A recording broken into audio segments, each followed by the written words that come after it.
Listen to this amazing story of miraculous healing. Enjoy listening. The hum of the industrial sewing machine was a lullaby to Ava, a rhythmic pulse in her minimalist studio apartment. At 22, she moved through life with the precise, deliberate grace of a seasoned artist, each gesture imbued with purpose. Her current canvas was a length of organic hemp silk, its whisper-soft drape a testament to the natural dyes she'd painstakingly developed. This was Viridian, her nascent sustainable fashion label, and it was more than just a brand. It was the distilled essence of her ambition, her meticulous eye, her fierce independence. Dust motes danced in the late afternoon sunbeams that sliced through the large studio window, illuminating a mood board tacked to the exposed brick wall. Sketches of flowing lines inspired by unfurling fern fronds and winding riverbeds, intertwined with swatches of muted earth tones, moss greens, ochre yellows, and deep serene indigos. A half-eaten bowl of quinoa salad sat forgotten beside a stack of fashion history textbooks. Ava rarely noticed the hunger pangs when she was in the throes of creation. This was her world, a meticulously curated ecosystem of artistry and aspiration. Her phone buzzed, vibrating against the polished concrete floor. It was Aunt Beatrix. Ava smiled, a rare softening of the intense focus that usually gripped her features. Beatrix, with her wild silver hair and an uncanny ability to coax life from even the most wilting houseplant, was Ava's sounding board for all things eco-conscious. "Hello, my little sprout." Beatrix's voice, a warm, earthy rumble, filled the silent studio. "Still burning the midnight oil, I presume? Did that turmeric dye finally take to the nettle fiber?" "Aunt Bea, you know me too well," Ava chuckled, picking up a swatch of pale yellow fabric. "And yes, it's a revelation. The color is almost alive." She held it up to the light, admiring the subtle variations. "I'm thinking of a bias-cut dress, something that flows with the body, almost like water." "Beautiful, dear. Always thinking of how to make things breathe," Beatrix mused. "Just make sure you're breathing too, You sound a little strained." Ava dismissed it with a wave of her hand, though Beatrix couldn't see it. "Just the usual pre-launch jitters. Viridian is going to be big, Aunt B. I can feel it." The confidence in her voice was absolute, a shield against any hint of vulnerability. She was on the cusp of something extraordinary, and nothing, absolutely nothing, was going to stand in her way. The first tremor was subtle, a phantom vibration behind her left eye, easily dismissed as eye strain from too many hours hunched over pattern books. Then came the headache, a persistent, dull ache that settled behind her forehead and radiated outwards. It wasn't just a regular migraine, it was a throbbing, relentless drumbeat that seemed to echo the frantic rhythm of her own ambition. She swallowed painkillers like they were candy, washing them down with strong coffee, convinced it was just the price of relentless productivity. "Overwork," she'd mutter to herself, pinching the bridge of her nose. "Too much caffeine." The blurring in her left eye started as intermittent flashes, like a camera lens struggling to focus. She'd blink rapidly, rub her eyes, and then, just as quickly, it would clear. Annoying but manageable. She attributed it to her new, intense focus on intricate embroidery details, the tiny stitches demanding pinpoint precision. Yet the unease began to creep in, a cold tendril of worry wrapping around her carefully constructed composure. Then came the hand. Her left hand, her dominant hand, the one that sketched with such effortless fluidity that held needles with surgical precision. It began with a subtle tremor, barely perceptible, a slight waver when she was drawing a particularly long, unbroken line. She'd clench her fist, willing it to stillness, forcing it to obey.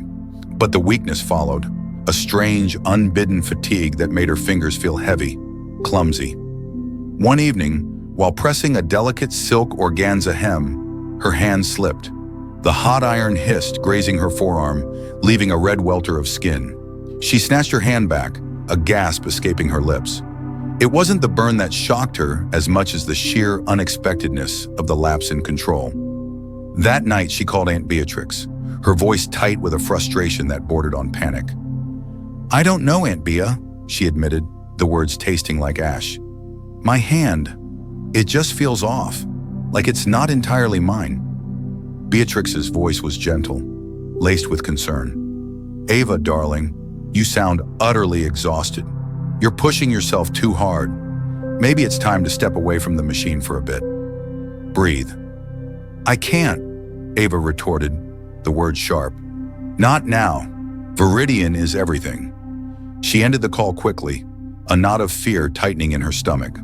Fear not for her health, but for her productivity, for the fragile blueprint of her dreams. She closed her eyes, willing the headache to subside, the blur to clear, the tremor to cease. But they remained, persistent, unyielding, like fading hues on a canvas she could no longer control.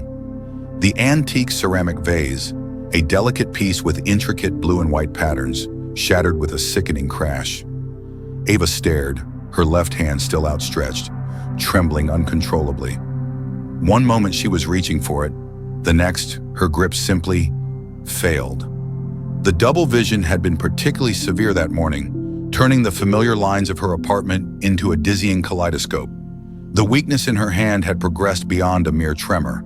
It was a profound, unnerving lack of strength. This wasn't stress. This wasn't fatigue. This was something else, something terrifyingly alien. The doctor's offices became a blur of antiseptic smells and hushed voices. GP, neurologist, ophthalmologist. Each visit brought more questions, more tests. The MRI machine, a humming, claustrophobic tunnel, the bright lights of the eye exam, the cold shock of the reflex hammer. Her carefully constructed world, once so ordered and predictable, was unraveling at an alarming pace. Then came the lumbar puncture, a searing pain in her spine, followed by the brain biopsy, the most invasive, terrifying procedure yet. She remembered waking up, groggy and disoriented, her head throbbing. And then the words, "Ms. Thorne, we have the results." The doctor's voice was grave, clinical, yet it held a distinct note of empathy. "It's diffuse large B-cell lymphoma, and there's significant CNS involvement. DLBCL, lymphoma, cancer." The words hung in the sterile air, heavy, suffocating. CNS involvement, central nervous system. That explained the migraines, the vision, the hand. The rare variant, the doctor explained, was particularly aggressive, manifesting primarily with neurological symptoms. Disbelief warred with a cold, paralyzing terror. Cancer? Her? Ava Thorne, the meticulously healthy, fiercely independent designer?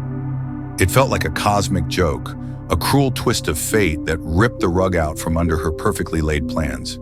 She called her family. Her stoic older brother, Leo, a data analyst whose world revolved around logic and quantifiable facts, was the first to arrive. His face, usually impassive, was etched with a raw fear she'd never seen before.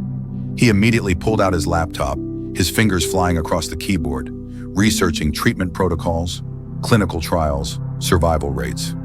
His way of coping was to find a solution, a data point, an algorithm to conquer the unquantifiable.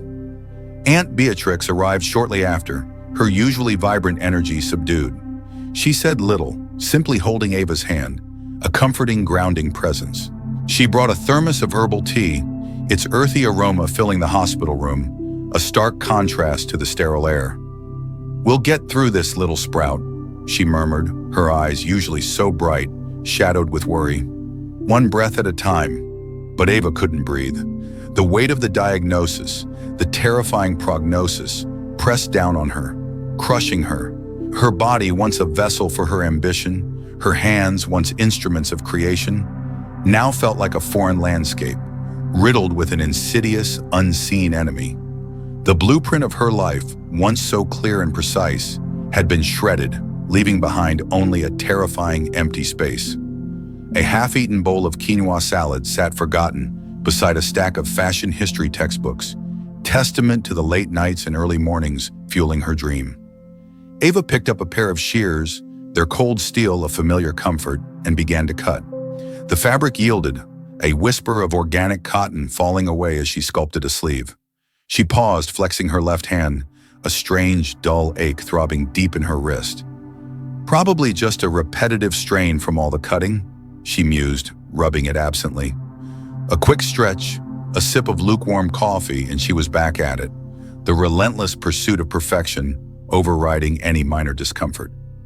The ache persisted, a low hum beneath the surface of her focused concentration, growing steadily more insistent over the next few weeks. It graduated from a dull throb to a persistent, pounding migraine that painkillers barely touched.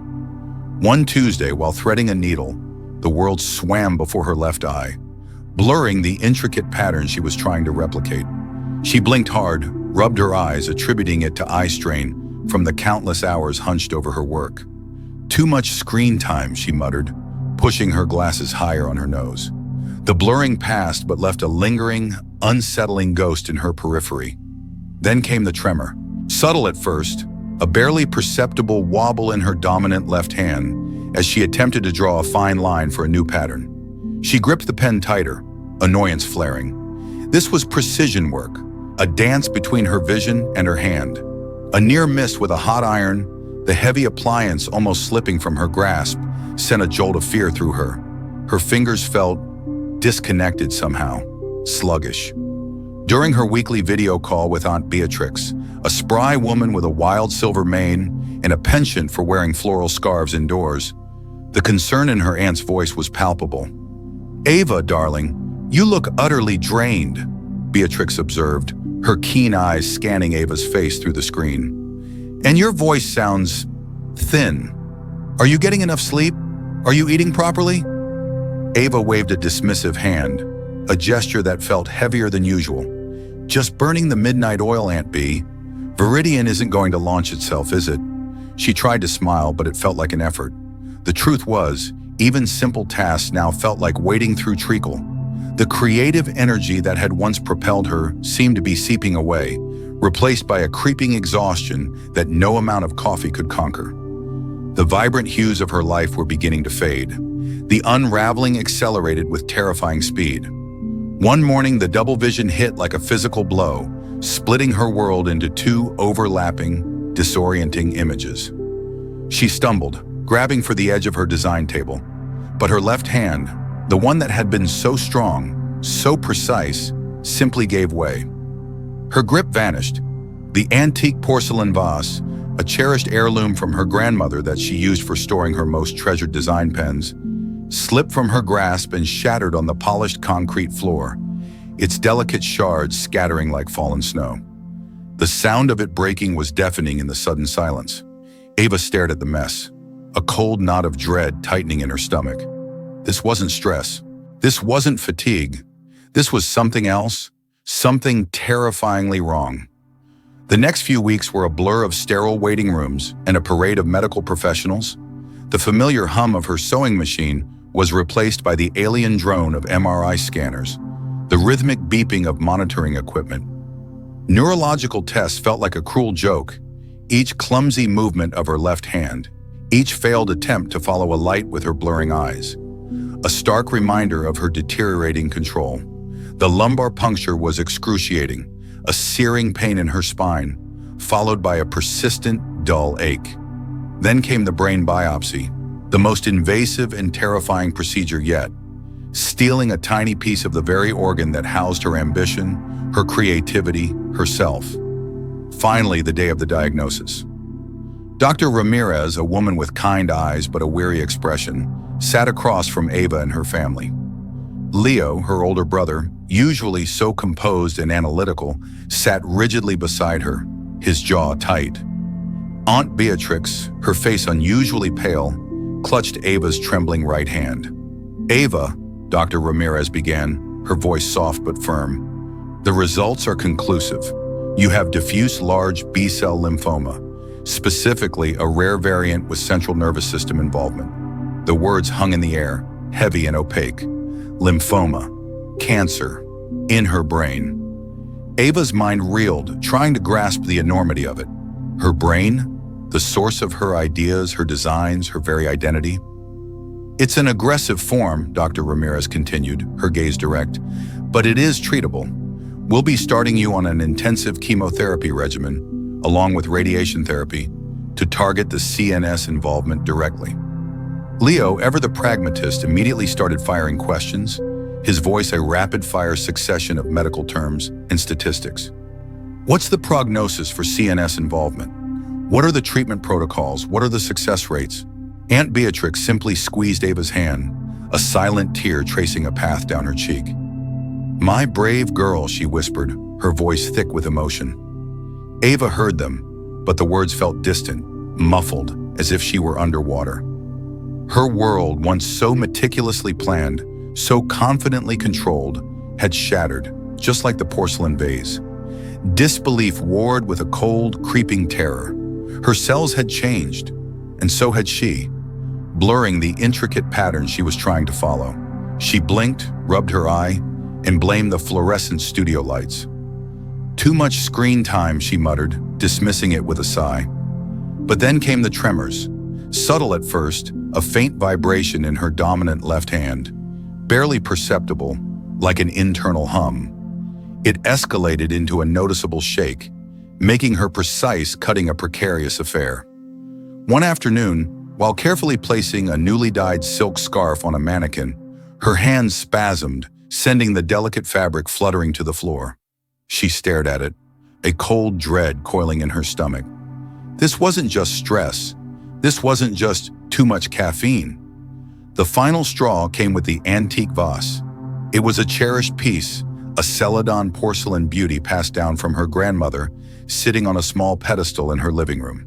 She was reaching for her phone, perched precariously on a stack of design journals, when her left hand, for no discernible reason, simply gave out. Her grip failed, her fingers splayed, and the vase, an heirloom that had survived generations, plummeted to the polished concrete floor, shattering into 1,000 irreparable fragments. The sound echoed in the sudden silence, sharper than a sewing machine needle breaking, more jarring than any migraine. Ava stood frozen, staring at the glittering shards, a profound, icy fear gripping her. It wasn't just the vase. It was the utter loss of control, the startling betrayal of her own body. That night, Aunt Beatrix called, her voice laced with concern. "Ava, darling, you sound distant. And your eye, dear, is that a twitch? You've been pushing yourself too hard." Ava, usually so dismissive of Beatrix's ethereal observations, found herself confessing everything. The migraines, the blurring vision, the weakness in her hand, the shattered vase. Beatrix listened patiently, her usual plant-whispering anecdotes replaced by a quiet gravity. "You need to see a doctor, Ava. Not tomorrow. Today." The medical odyssey began, a blur of sterile waiting rooms and increasingly invasive procedures. The initial GP visit led to a neurologist who, after a series of confusing reflex tests and eye movements, ordered an MRI. The MRI showed anomalies, shadows that shouldn't be there. Then came the lumbar puncture, a terrifyingly intimate procedure that left her with a searing headache but provided fluid for analysis. Finally, the brain biopsy. Each step felt like a further surrender of agency, a deeper erosion of the fiercely independent woman she had always been. She lay on examination tables, a vulnerable specimen, her body no longer her own. The diagnosis came on a Tuesday, delivered by a kind but somber oncologist, Dr. Ramirez, whose words fell like stones into the quiet room. "Diffuse large B-cell lymphoma," he began, his voice soft, almost apologetic. Ava barely registered the first part, with CNS involvement. The second part struck her like a physical blow. CNS, central nervous system, her brain, her control center. She heard variations of rare variant, aggressive, challenging, but the words dissolved into a buzzing in her ears. DLBCL, a cancer of the lymphatic system, but hers had found its way into the very core of her being, manifesting as neurological terror. It explained everything. The migraines, the optical neuropathy, the motor weakness. It was all connected, a malignant web woven into her nervous system.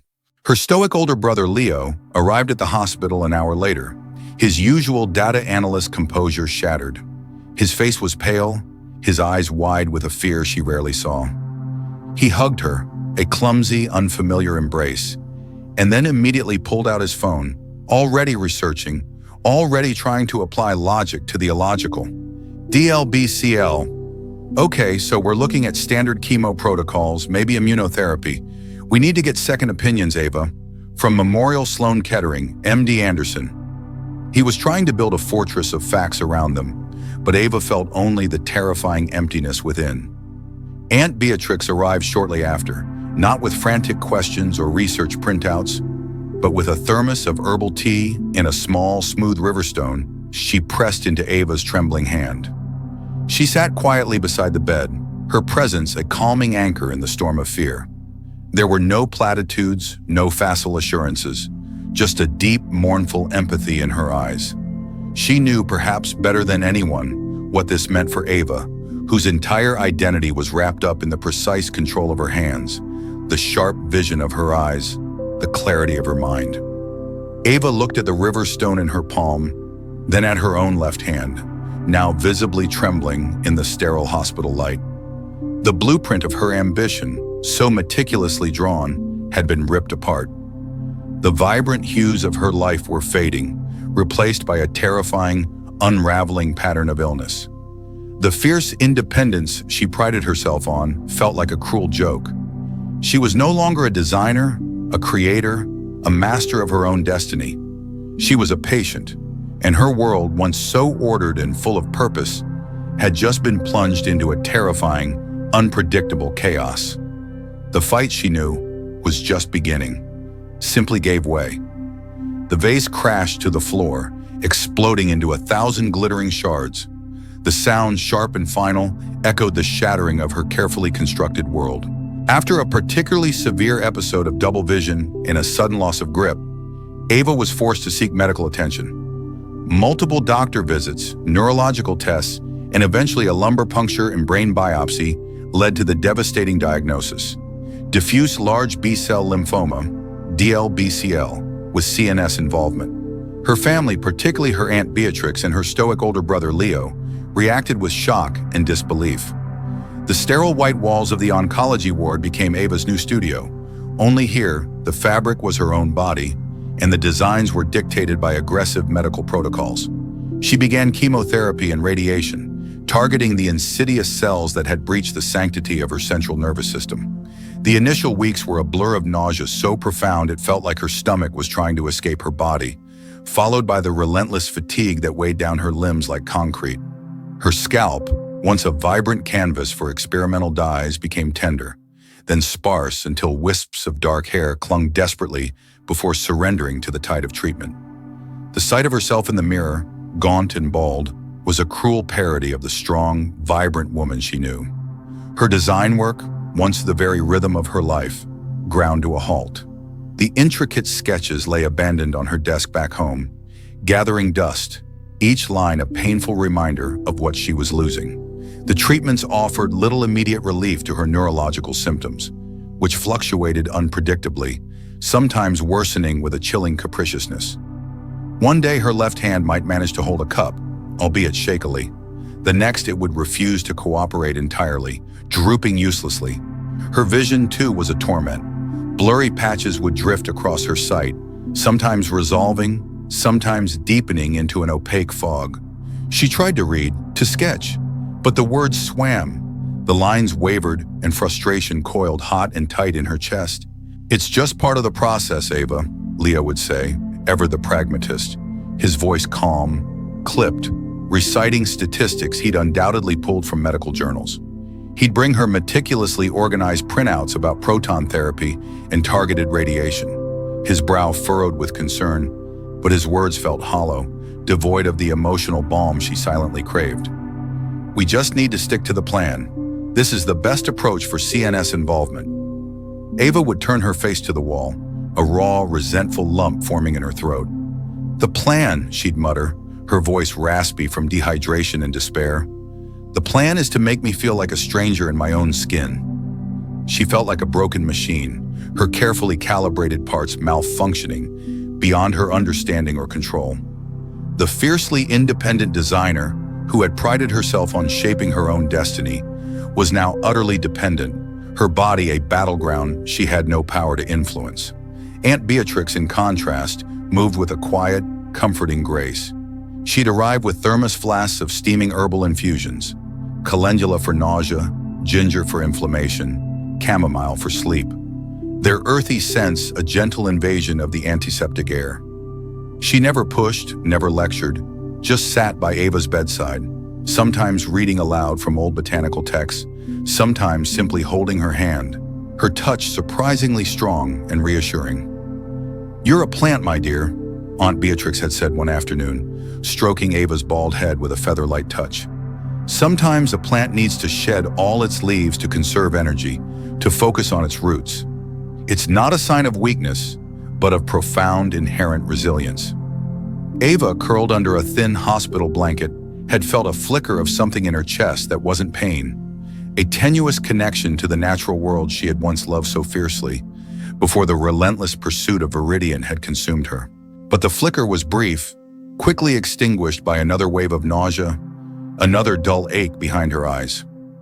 She resented the forced intimacy of the hospital, the nurses who knew her bowel movements better than her closest friends, the doctors who spoke of her body as a collection of failing systems.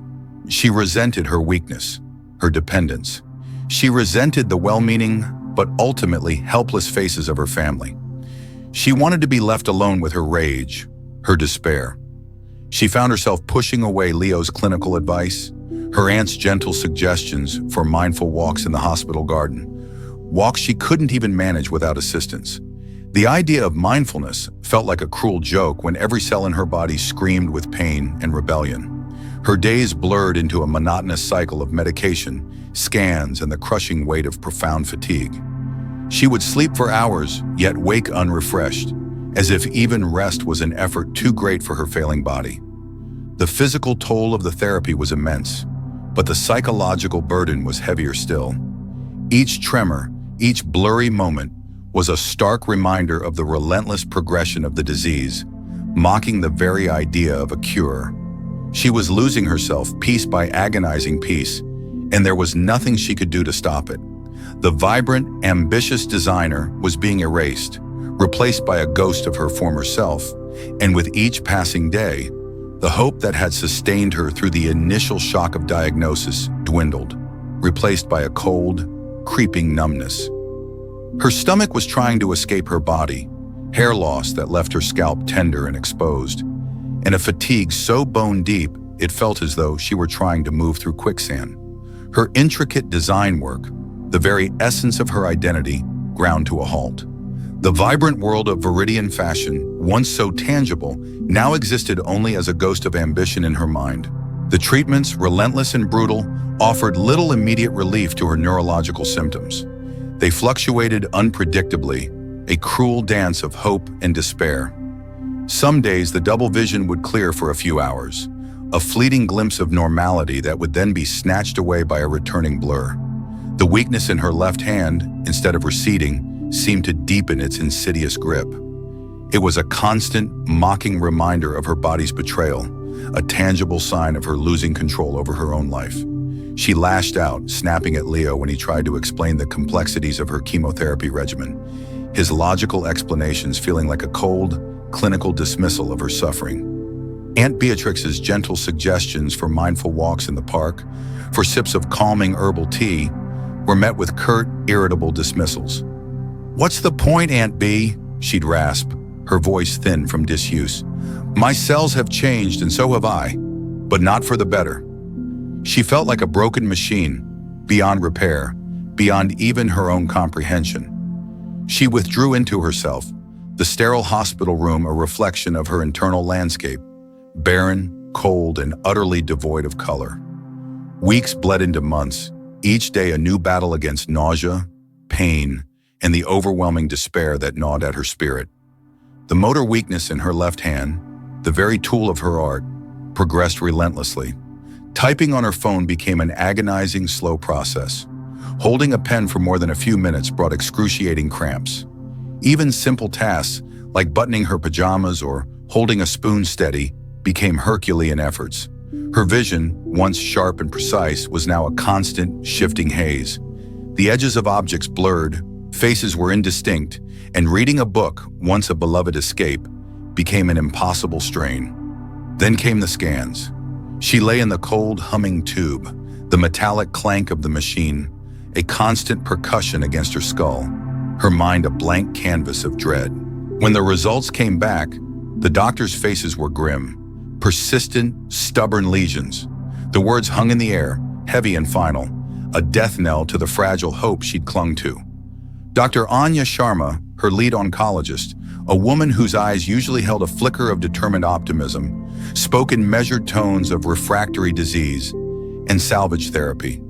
They discussed more intensive experimental treatments now, therapies with high risks, bone marrow transplants, novel gene therapies, clinical trials that felt like a last desperate gamble.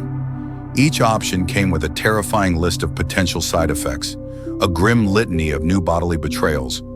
It was then that Ava hit rock bottom. Not the bottom of a well, but a vast, empty chasm. She questioned everything she had ever believed about herself, about her strength, her self-reliance, her unyielding drive. These were the very qualities she had prided herself on, the pillars of her ambitious life. Now they felt like cruel jokes, exposed as hollow and meaningless in the face of her body's relentless deterioration. One particularly dark day, the light outside her hospital room window seemed to mock her with its brilliance. She had been staring at an old stack of design sketches, the vibrant fabric swatches still clipped to them. They were from her Viridian collection, a dream that now felt impossibly distant, a relic from another lifetime. Her hand, trembling violently, reached out for one, a flowing emerald silk dress. She traced the lines, the organic curves, the intricate detail of the planned embroidery. A wave of nausea, sharper than usual, washed over her, and with it, a profound sense of futility. What was the point? Her hands were useless, her eyes blurred, her mind clouded by pain and medication. The girl who had drawn those sketches, the vibrant, driven designer, was gone, replaced by this hollowed-out shell, adrift in a sea of despair. With a choked sob, she tore the sketch, then another, and another, the ripping sound a perverse echo of her own unraveling. The silk swatches, once so full of promise, felt like dead weight in her useless fingers. She lay back, tears streaming down her temples into her hair, a landscape of profound grief. She wanted it to end. The pain, the nausea, the endless cycle of hope and brutal disappointment. She wanted to surrender, to simply let go. Her breath caught in her throat, a ragged, broken sound. Her cells have changed and so has she, but not for the better. This wasn't transformation, it was dissolution. The thought of giving up, of simply ceasing to fight, settled over her like a heavy shroud, strangely comforting in its finality.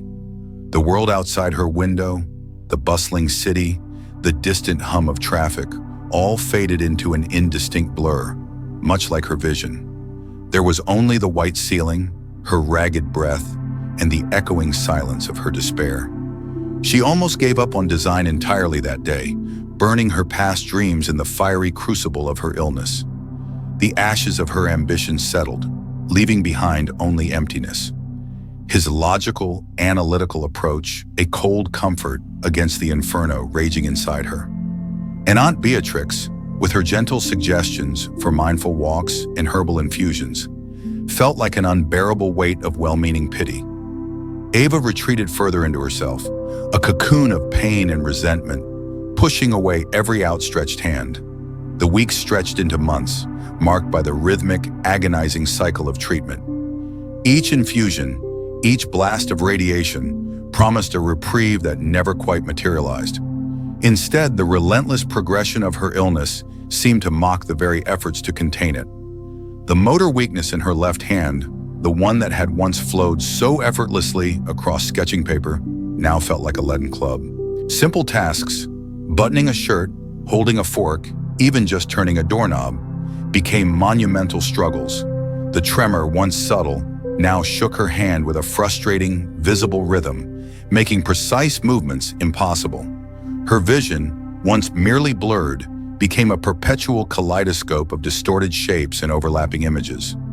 The world was awash of fraying edges, just like her own decaying sense of self.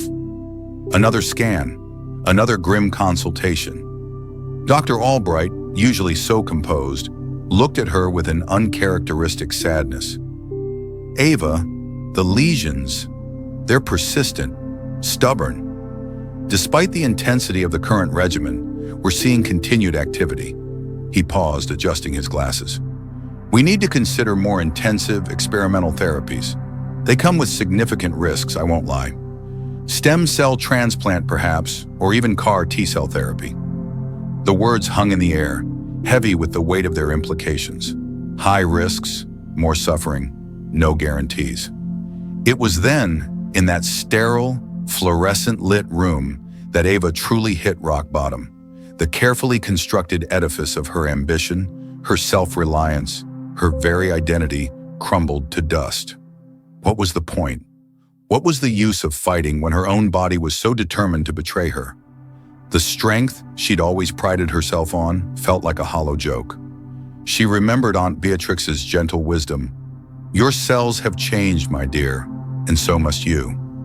But her cells had changed for the worse, and she felt only a deeper spiral into the abyss of sickness. One particularly dark afternoon, alone in her apartment, the silence amplifying the throb behind her eyes and the tremor in her hand, she found an old portfolio. Inside were sketches from her early days, designs for flowing, ethereal garments, a dream of Viridian that now felt utterly detached from the corporeal prison her body had become. Her fingers, crude and clumsy, traced the delicate lines, a painful reminder of what she had lost. With a sudden, visceral cry of anguish, she began tearing them, ripping the beautiful fabric of her past into jagged, meaningless pieces. The act was both destructive and cathartic, a desperate attempt to erase the dream that had now become a torment. She wanted to give up, on design, on hope, on life itself. What was the point of pushing when every push was met with another wall? Aunt Beatrix, however, possessed an uncanny knack for appearing precisely when Ava felt most lost. She arrived unannounced a few days later, carrying a thermos of what smelled like lavender tea and a small, worn, leather-bound book. She didn't prod, didn't offer empty platitudes. She simply sat, watching Ava's vacant gaze out the window. "Ava," she said, her voice soft but firm, cutting through the oppressive silence. "I have a proposition for you." Ava didn't turn. "I'm not interested in propositions, Aunt B, unless it's a proposition for a painless, instant cure." Aunt Beatrix sighed, a gentle rustle of fabric. "It's about a garden, a place called the Rainbow Haven Children's Hospice." Ava finally turned, a sneer twisting her lips. "A hospice? Are you serious? You want me to design a garden for dying children? While I'm like this?" Her left hand, as if on cue, gave a violent tremor, rattling the teacup she was holding. "I can barely hold a pen, Aunt B. My eyes are shot. This is a patronizing distraction, a charity project for broken people, from a broken person." The words were bitter, laced with self-pity and resentment. "It's not a charity project, Ava," Aunt Beatrix said calmly, her gaze unwavering. "It's a commission. They've heard about your work, your unique understanding of flow and natural forms. They need someone with your vision to create a therapeutic sensory garden for their young residents. Something that can bring them comfort, stimulate their senses, even in their most difficult moments." "A commission?" Ava scoffed, but the words, so familiar from her past life, pricked at a tiny, almost extinguished ember of her professional pride. "Are they paying?" Aunt Beatrix smiled faintly. "In a way that money can't measure. They've asked me to be the botanical consultant, and I told them I knew just the designer to bring their vision to life. It's a neglected plot, overgrown and forgotten. A blank canvas, Ava. And they need your eye for beauty, your fierce dedication to perfection." Ava stared at her aunt, the cynicism battling with a flicker of something else. Purpose, a desperate yearning for something to focus on other than the relentless torment of her illness, the terrifying prognosis, the slow decay of her body. A blank canvas. The words resonated, a faint echo of the thrill she once felt at the beginning of a new project. It was impossible, of course. She was too sick, too weak, too broken. But the thought, a tiny, almost imperceptible spark, had been planted. With a deep, chest-aching sigh, Ava finally relented, her voice barely a whisper. "Fine, I'll review the plot. Just review. Don't expect anything. The grudging acceptance hung in the air, a fragile thread spun from despair and a desperate, unacknowledged need for a reason to push through another day.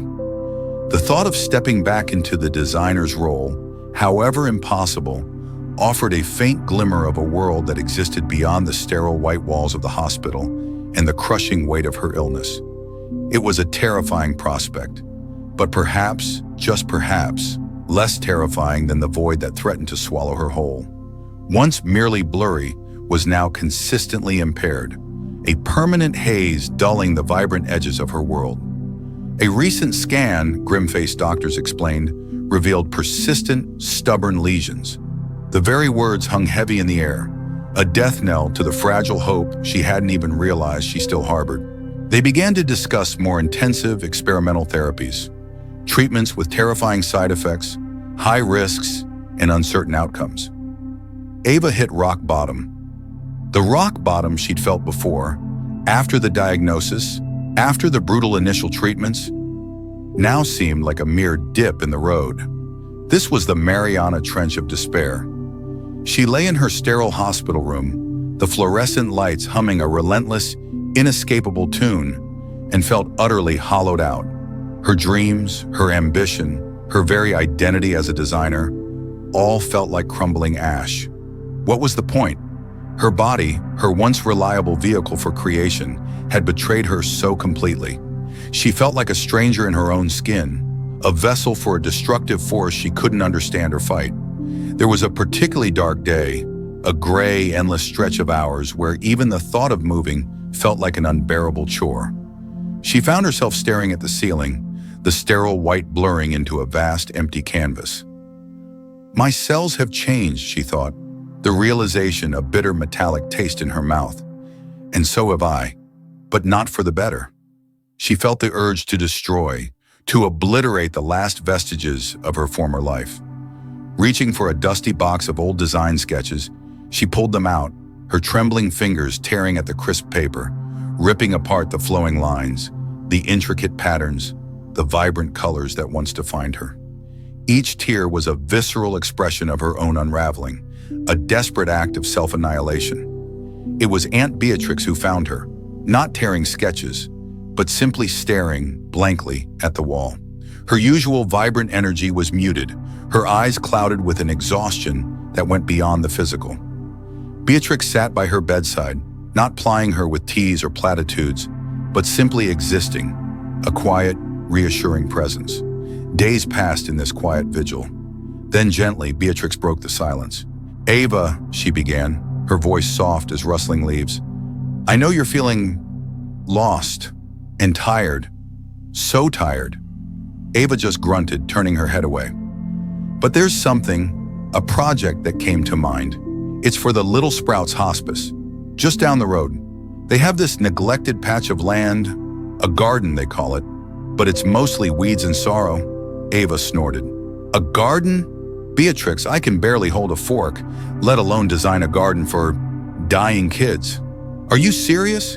Is this your new attempt at mindfulness through horticulture?"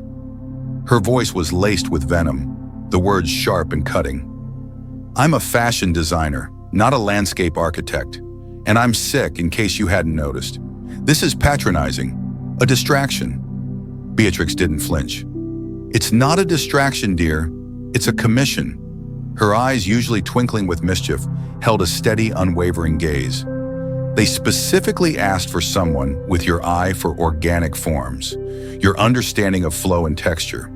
They need a space that offers comfort, wonder, and a sense of life, even when life is complicated.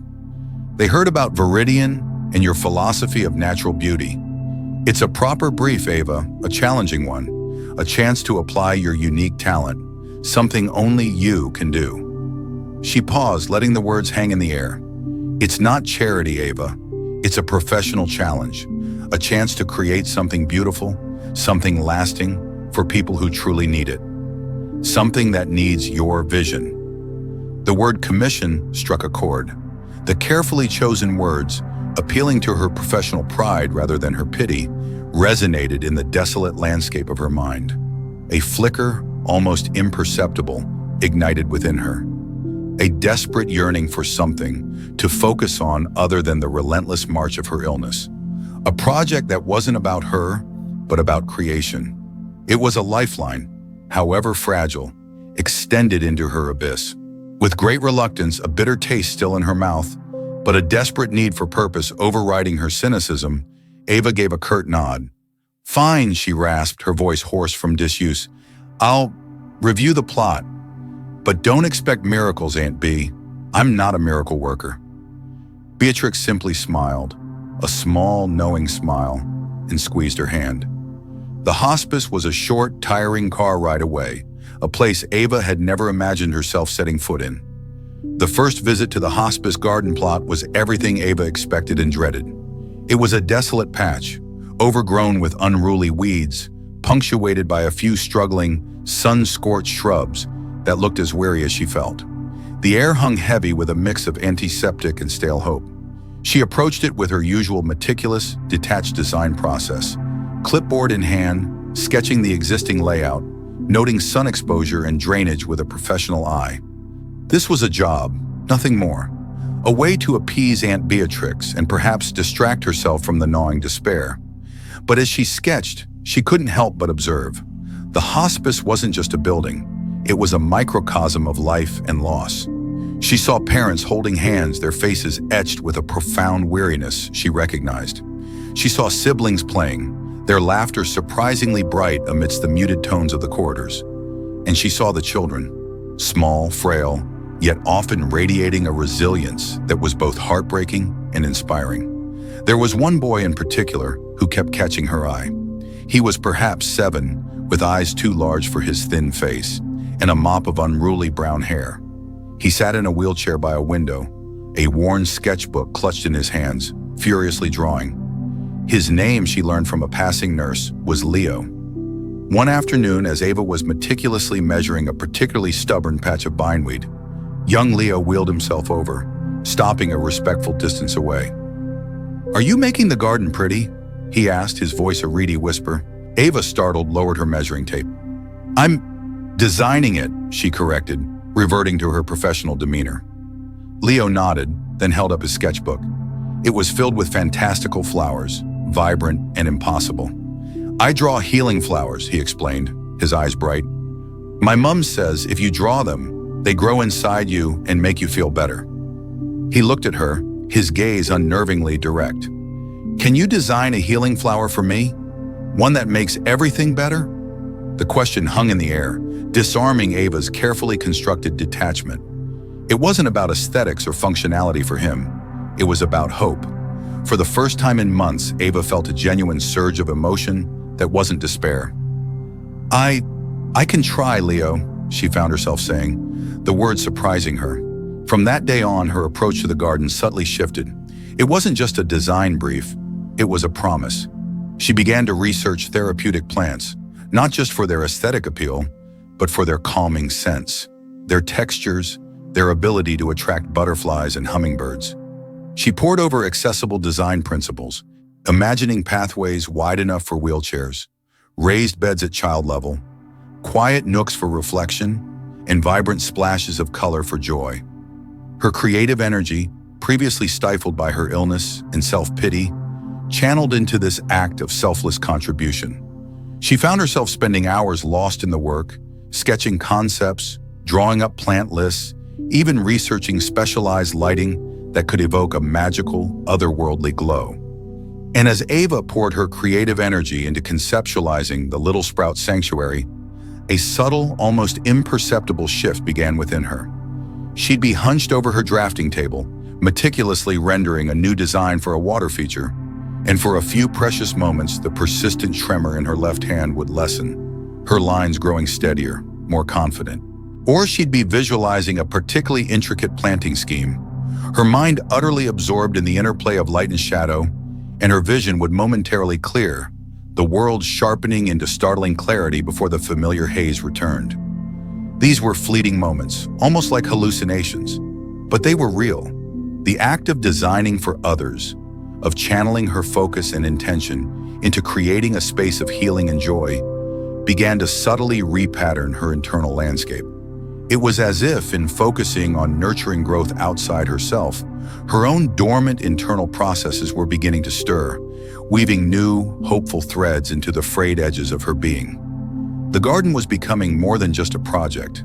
It was becoming a mirror, reflecting a nascent glimmer of her own possible renewal. She felt like a stranger in her own skin, a vessel for a disease that was slowly, methodically consuming her. There were days, dark, suffocating days, when she contemplated simply giving up, letting the relentless tide of the illness sweep her away. "My cells have changed," she'd whispered to Aunt Beatrix one evening, her voice hoarse with unshed tears. "And so have I, but not for the better."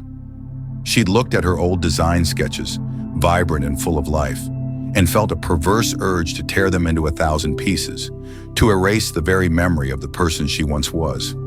It was during this abyss of despair that Aunt Beatrix, eyes brimming with an unspoken understanding, had gently broached the subject of the children's hospice. Ava had rejected it venomously, the idea of designing a garden for dying children feeling like a cruel joke, a patronizing distraction. "I can barely hold a pen, Aunt B. My brain feels like scrambled eggs. What good am I to anyone, let alone a bunch of sick kids?" But Aunt Beatrix, with a quiet strength Ava hadn't known she possessed, had appealed to her professional pride, framing it as a commission, a legitimate project, not charity. And in her desperate need for something to focus on other than the insidious march of her own illness, Ava had grudgingly agreed to review the hospice's neglected plot. The hospice itself, nestled amidst ancient oak trees, had initially felt like an extension of her own despair. The quiet corridors, the hushed voices, the scent of antiseptic mingled with something indefinably poignant. But as she began to sketch, to plan, to observe the children, something shifted.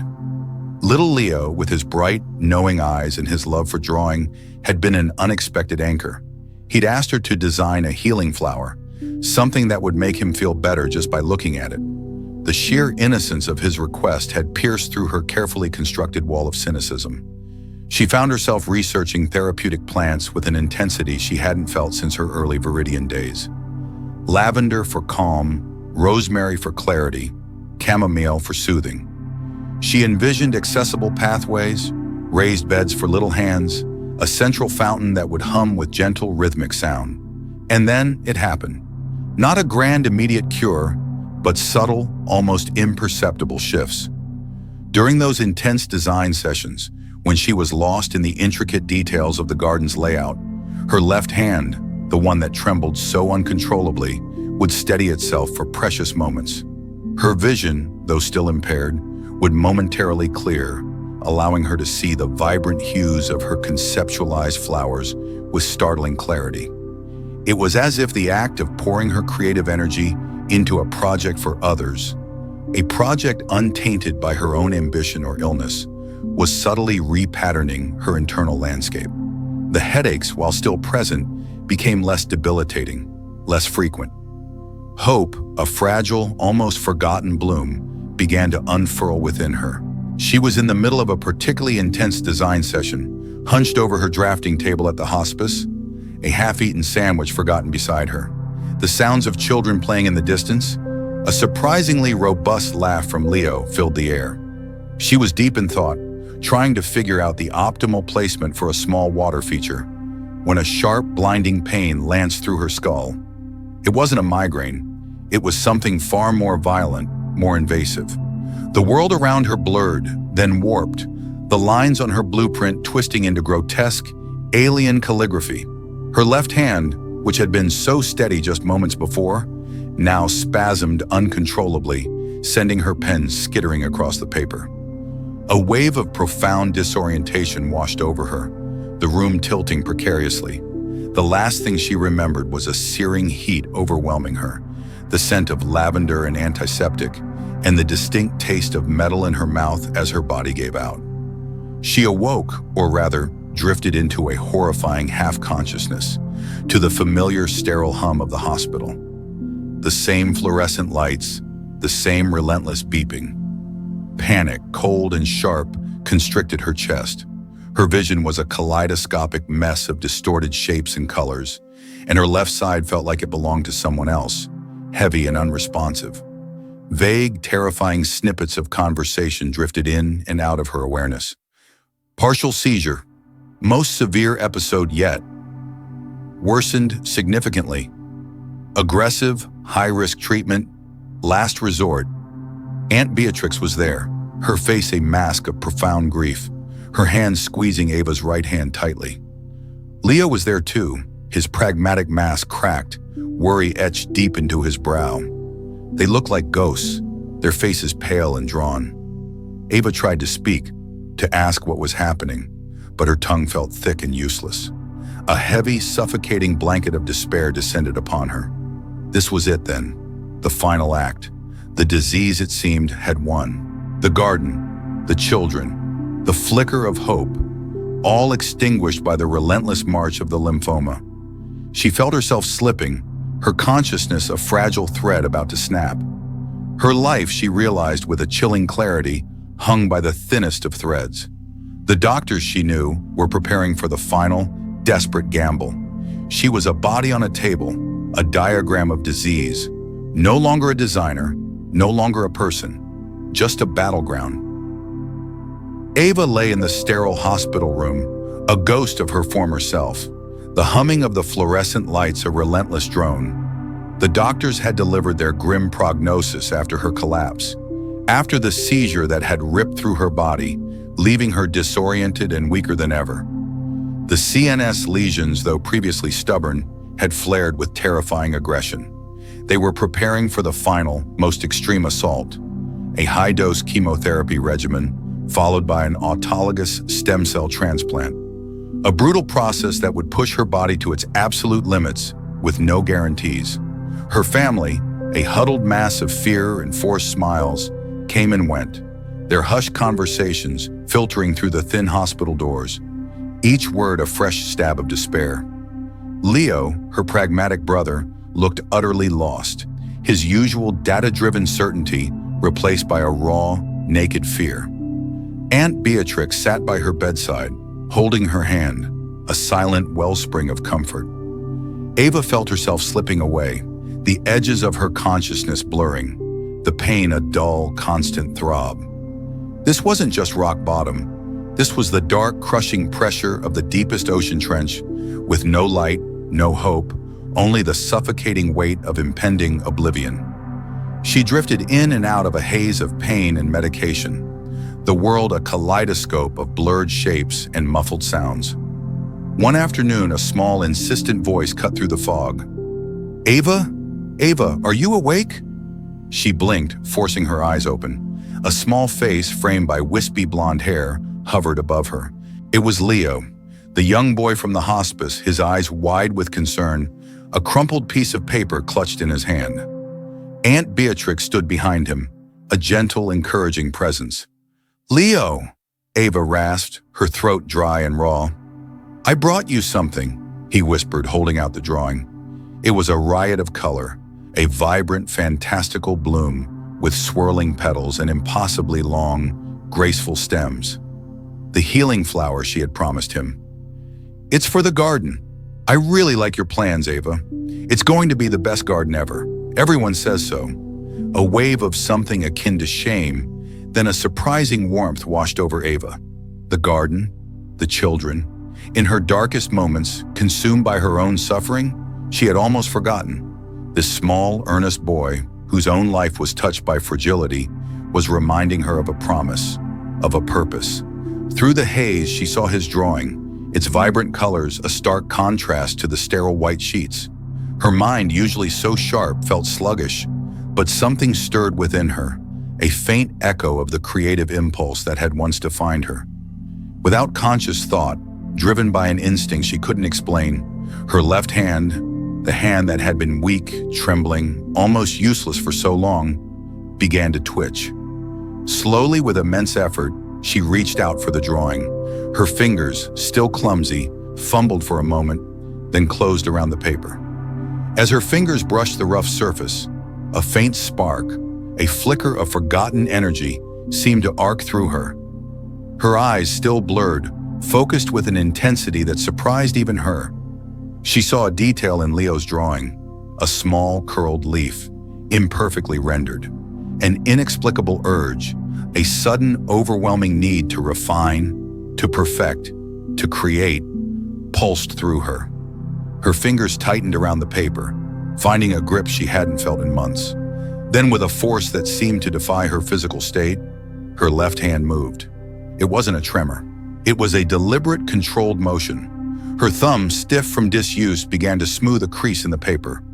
Then her index finger, guided by an invisible force, traced the outline of the leaf, refining its curve, adding a delicate, almost imperceptible vein. It was a tiny, insignificant act, a mere adjustment to a child's drawing, but for Ava, it was a seismic shift. The movement was fluid, precise, a ghost of her former dexterity. Aunt Beatrix gasped, a soft, choked sound. Even Leo, who had been focused on his drawing, looked up, his eyes widening. As Ava's hand moved, a strange sensation permeated her body. It wasn't painful, but a profound, almost energetic shift. It felt as if a blockage had been released, a dam had burst, and a gentle current was flowing through her veins, warm and revitalizing. The dull throb in her head receded, replaced by a clarity she hadn't experienced in months. The blurry edges of the room sharpened. The humming of the lights faded into the background. Within hours, the change became undeniable. The extreme weakness that had plagued her after the seizure began to recede with astonishing speed. She could lift her left hand, flex her fingers, even hold a glass of water without assistance. The double vision, which had been a constant torment, flickered, then cleared entirely, leaving her with a crisp, singular view of the world. The doctors, baffled and incredulous, ordered immediate follow-up scans. They had prepared for the worst, for aggressive new lesions, for a body ravaged by disease. What they saw defied every medical explanation, every textbook case they had ever encountered. The CNS lesions, which had been stubbornly persistent, then aggressively flared, now showed a dramatic, almost complete regression. Some had vanished entirely, others were mere shadows of their former selves. The tumor burden, which had been crushing, was now negligible. It's a miracle, Dr. Chen, a seasoned oncologist who had seen countless cases, whispered, reviewing the scans again and again, as if disbelieving his own eyes. We've never seen anything like it. Not this rapidly, not this completely, especially after such a severe neurological event. Ava lay in her bed, no longer a ghost, but a person re-inhabiting her own body, feeling the surge of life within her. The pain was gone. The fear was gone, replaced by a profound sense of awe, a disbelief that slowly morphed into overwhelming gratitude. The cells had changed, she had told Aunt Beatrix, but this time undeniably for the better. It wasn't just a physical healing, it was a spiritual awakening, a realization that her deepest, most authentic self, the creative, compassionate core she had buried under layers of ambition and illness, had been waiting to blossom. And it had taken the simple, selfless act of reaching out for another's hope, of sketching a tiny leaf on a child's drawing, to unlock the miraculous. Ava lay in the sterile hospital room, a ghost of her former self, the humming of the fluorescent lights a relentless drone. The doctors had delivered their grim prognosis after her collapse, after the seizure that had ripped through her body, leaving her disoriented and weaker than ever. The CNS lesions, though previously stubborn, had flared with terrifying aggression. They were preparing for the final, most extreme assault, a high-dose chemotherapy regimen followed by an autologous stem cell transplant, a brutal process that would push her body to its absolute limits, with no guarantees.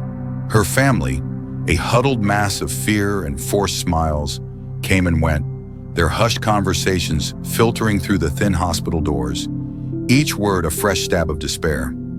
Leo, her pragmatic brother, looked utterly lost, his usual data-driven certainty replaced by a raw, naked fear.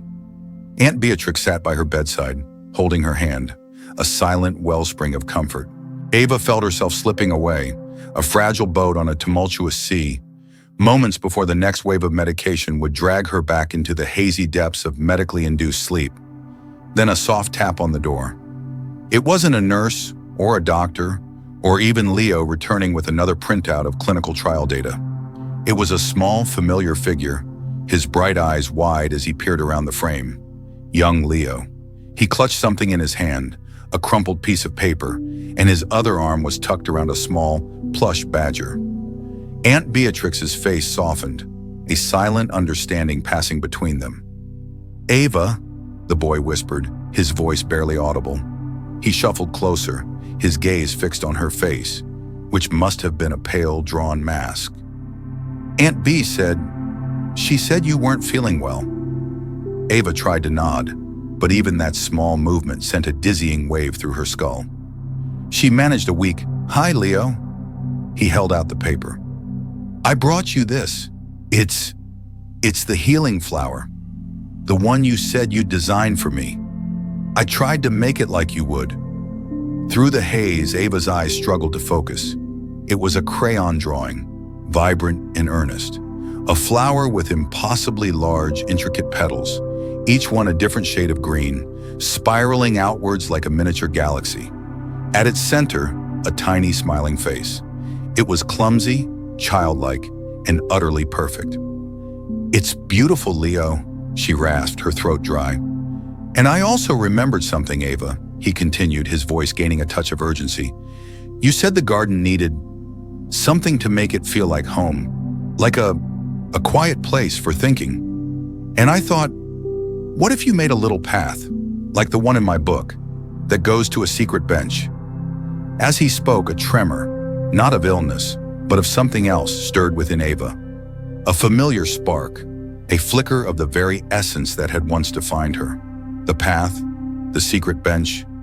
It was a detail she'd considered, then discarded, lost in the fog of her pain.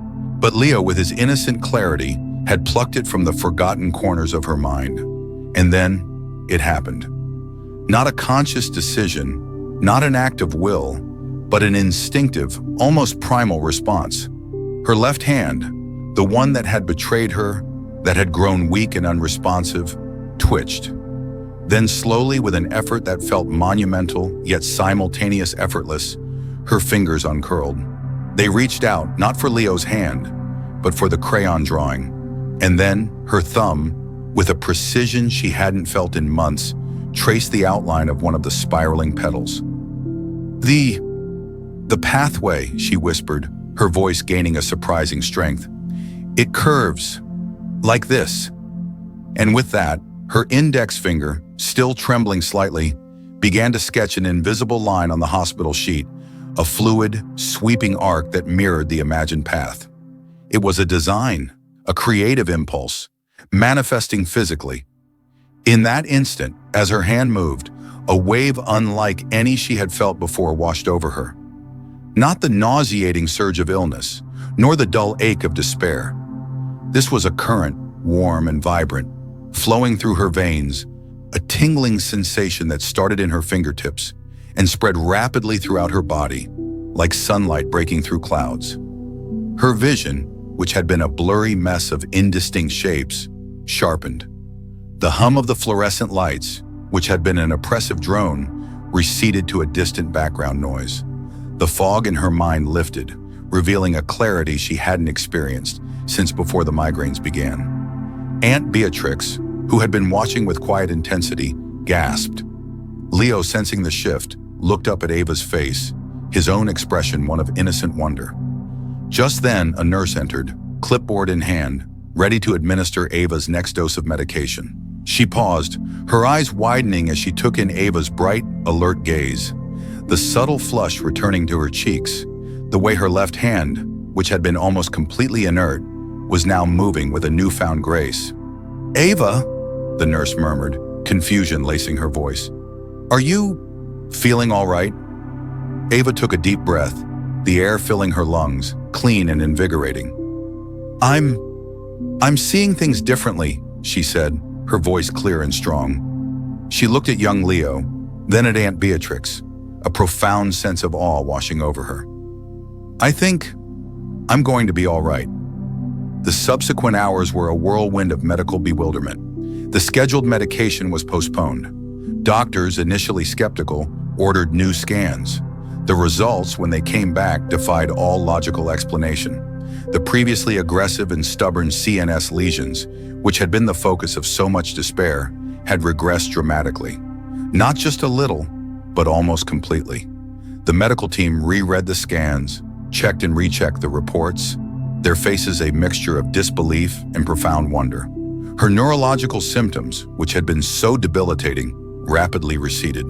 The double vision cleared, the persistent migraine vanished, the weakness in her left hand, though not entirely gone, was significantly diminished, replaced by a residual tremor that felt more like a memory than a present limitation. The medical explanation was elusive, bordering on non-existent.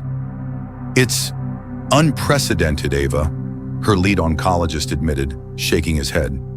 "We can only attribute it to remarkable resilience, a profound and unexpected response to your body's own healing mechanisms, perhaps amplified by your previous treatments. A true medical miracle." But Ava knew it wasn't just resilience. It was the healing flower. It was young Leo's unwavering belief. It was the garden waiting for her. It was the profound, subtle shift that had occurred when her creative energy, once stifled by illness and self-pity, had found its true purpose in serving others. Her cells had indeed changed, not for the worse, but in a way that had unlocked a deeper pattern of resilience, a pattern woven from compassion, connection, and the quiet, potent magic of creation. She wasn't just healing, she was being fundamentally remade,